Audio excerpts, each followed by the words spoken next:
Cruise line against coronavirus. Ada banyak industri yang kena dampak dari COVID-19 ini. Jadi bukan hanya untuk cruise line aja, tapi untuk semua bisnis-bisnis yang ada. Tapi pada podcast kali ini kita akan bahas mengenai dampak industri cruise ini gara-gara corona. Jadi kurang lebih ada 20 juta customer atau tamu yang naik kapal dalam 12 bulan atau 1 tahun. Jadi according to CLIA atau Cruise Line International Association, jadi kurang lebih ada 20 juta customer yang ada di seluruh dunia yang naik kapal pesiar. Dan kira-kira ada 45 miliar US perputaran uangnya kira-kira dalam setahun itu. Yang semuanya lenyap gara-gara corona ini. So, banyak cruise line yang mulai tutup, mulai nggak sailing. Maksudnya tutup bukan bangkrut ya, tapi nggak sailing sama sekali. Tutup toko sementara. Jadi ada yang postpone, ada yang berhenti sailing dari awal Februari, bahkan sampai ada yang Agustus, ada yang September, atau bahkan ada yang sampai akhir tahun ini. Jadi kira-kira siapa aja sih yang dirugikan?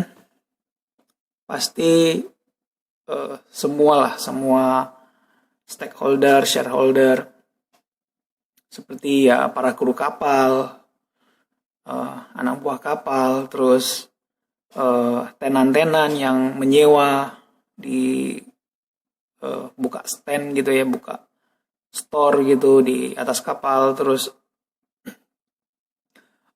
port stopnya, kalau seandainya kita berhenti kan mereka kan harusnya dapat uang tuh. Terus para driver lepasan juga, misalnya kita berhenti di satu tempat, mereka kan biasanya nawarin pengen kemana. Terus banyak yang lain, sampai akhirnya endingnya ada di travel agency juga. Jadi travel agency juga otomatis kita sama sekali nggak bisa sell cruise sama sekali gitu. Dan mungkin ada beberapa travel agency yang juga akhirnya gulung tikar, bangkrut. Tapi ada agensi lain yang juga masih bertahan. Ditambah lagi dengan citra cruise ini yang pastinya sedikit kurang baik lah, karena masuk berita ada kapal pesiar yang menjadi epicentrum virus itu. Terus pasti kedepannya orang akan mikir agak dikit was-was untuk naik kapal pesiar gitu. Ya kita berharap sih virus ini cepat ada vaksinnya, atau mungkin virus ini berubah menjadi virus biasa seperti virus sebelumnya. Jadi mungkin cuman itu yang bisa kita harapkan. Jadi ya itu. Pada kondisi saat ini, cruise line memberhentikan semuanya. Mereka sebutnya dengan global suspend. Jadi seperti yang tadi, ada yang berhenti sailing sampai bulan September, ada yang sampai Agustus, ada yang sampai akhir tahun. Nah, itu pun masih belum jelas kapan dimulai yang sailing pertamanya. Karena semuanya according to yang Cruise Association tadi. Jadi kalau seandainya mereka masih belum yakin atau protokol kesehatannya masih belum fix di atas kapal, mereka nggak akan mungkin mengizinkan untuk sailing atau bisa berlayar lagi kapal-kapalnya. Jadi selama pandemi ini masih terus ada, jadi kemungkinan akan di global suspend terus gitu. Sampai akhirnya dampak terakhirnya itu dirasakan juga sama tamu-tamu atau customer yang sudah booking kapal, terpaksa tidak bisa sailing gitu. Jadi semuanya berdampak, semuanya jadi kena gitu.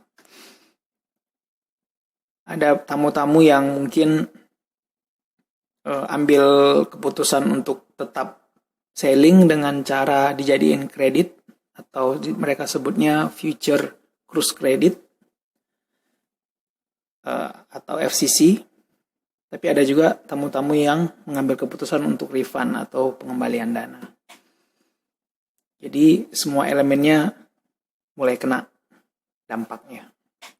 Tapi saya yakin suatu saat pasti cruise line-nya akan bangkit lagi, akan jalan lagi, akan sailing lagi. Cuman nggak tahu kapan. Itu. Jadi untuk saat ini kita cuma bisa menunggu kapan cruise line-nya akan jalan. Entah itu menggunakan protokol kesehatan, maksudnya tetap pandeminya tetap ada, tapi dasar hukum atau landasan hukum atau protokol kesehatan yang sangat-sangat ketat diberlakukan. Jadi kapalnya tetap bisa jalan atau betul-betul tunggu virusnya betul-betul sudah hilang atau sudah lenyap atau mungkin sudah tidak membahayakan lagi. Jadi itu mungkin kira-kira yang membuat kapal ini bakal bisa sailing lagi atau bisa bangkit lagi. Memang ada beberapa cruise line yang mencoba untuk mulai sailing, seperti kapal ekspedisi Hurtigruten yang sailing dari Bergen, Norway. Karena memang daerah mereka itu memang nggak terlalu, pandemi ini nggak terlalu mengerikan senegara-negara lainnya. Jadi mereka masih oke lah sailing di sana, tapi itu pun jauh sekali. Jadi dari Bergen dia sampai ke ujung ke Kirkenes, terus balik lagi. Biasanya orang-orang yang mau lihat aurora di sini. Itu pun kapalnya pun kapal kecil, bukan kapal besar. Jadi kira-kira seperti itu gambaran cruise line di saat pandemi seperti ini. Mereka pun sedang kewalahan karena mereka pasti bakal ngurus refund tamu yang betul-betul banyak. Bayangkan setiap minggu ada 4 atau 5 sailing, mereka harus berhenti. Mereka berhenti, otomatis mereka harus refund kembali lagi ke tamu-tamunya. Dan itu kurang lebih bisa sampai ratusan atau bahkan sampai jutaan tamu yang harus mereka refund. Dan itu butuh makan waktu yang cukup banyak. Makanya dalam pandemi ini refund itu mulai terasa lama. Kalau dulu kan nggak terlalu lama refund. Kalau sekarang udah betul-betul ada yang sampai 4 bulan, ada yang sampai 5 bulan. Jadi tamu-tamu kita juga cukup lama juga ngurus refundnya. Jadi seperti itu keadaan saat ini. Semoga kita berharap cruise line ini bisa bangkit lagi, jadi kita bisa sailing lagi, kita bisa cruising lagi, entah itu kemanapun lah. Oke.